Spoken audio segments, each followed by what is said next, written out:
was just thinking about that. There's so many things that I give my friends feedback on that I imagine I have never liked when a manager gives feedback, mostly because I think some of their feedback is wrong. But that's just because I have taught people how to give feedback for so long that like when someone tries to give me feedback, I'm like, well, actually, doesn't really work. That, right? Can I give you some feedback on the feedback you're giving me?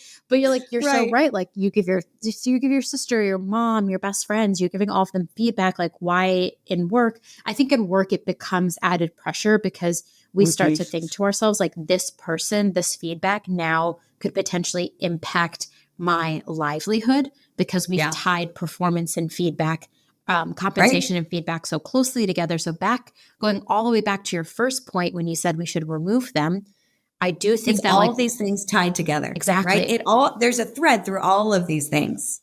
And which is why so much has to change. Well, I think like once you remove the threat or the power over your earning potential, once you can find a way to divorce like the money and your livelihood from the work that you are doing and the performance you are maintaining, I think it just becomes like a safer environment for the employee and a better environment for us as HR as we're trying to change that narrative.